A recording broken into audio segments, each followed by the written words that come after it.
I grew up loving netball. I'm lucky enough, like many other families, to grow up in a sports-loving household. I started playing netball when I was 6, and I've loved it ever since. It's pretty much all that I do. I began my umpiring journey when I was 11. I started with the beginner umpires course at the Sunshine Coast Netball Association. I went on to attain my National C badge, and over time, I grew more confident umpiring. I love how umpiring gives me a different perspective of the game.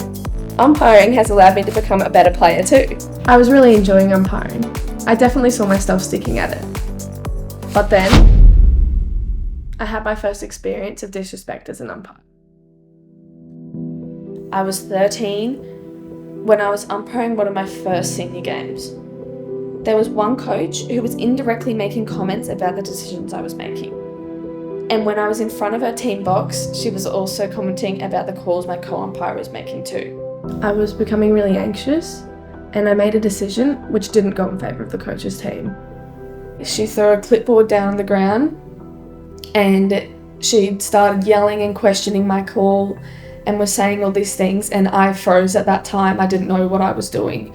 I started shaking, I started stuttering, I didn't know how to respond. I felt so weak. After the game, I felt really defeated. It knocked my self-esteem, and I was contemplating whether umpiring was for me. Each season we hear umpires being disrespected from either a coach, spectator, parent or player, and some umpires who experience disrespect from these people don't return back to umpiring. Our umpires are an integral part of this game.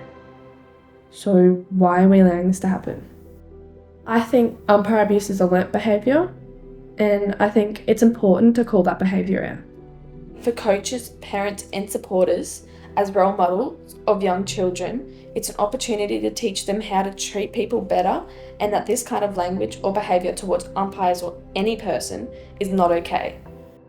You should have immediate respect for the umpire before the whistle even blows. It should be ingrained in the culture of sport. Respect is absolutely the core of our game. I think we have such great role models in our sport because we are so respected in the community, and that is the way that we play the game. That is the way that we respect our officials and umpires included. We need respect. They need to be respected. We need to give respect. It's so important. It can affect people in a bad way, and people can have a bad experience, and you can end up wanting to leave a sport, which is just very sad to me. Well, I think whether you're on the court or in the classroom or out in the community, you should always have regard for how your actions make others feel. Yeah, I think respect for players both ways. I think towards our coaches, from our umpires, to each other is hugely important. I think if you feel respected, you feel valued, and then you're going to want to contribute as much as you can to any situation. And you see it across many junior sports where the fundamentals of why the team and the sport was created is to have fun, teaming, and for the kids to win occasionally. And that can't be facilitated without the umpires. We have 190 umpires here at SCNA, and I think we deserve the same respect that we give to the coaches, players, and spectators as well. Respect for community. Respect for business. Respect for family. Respect for players. Respect for coaches. Respect for officials. Respect for the game. Respect For umpires.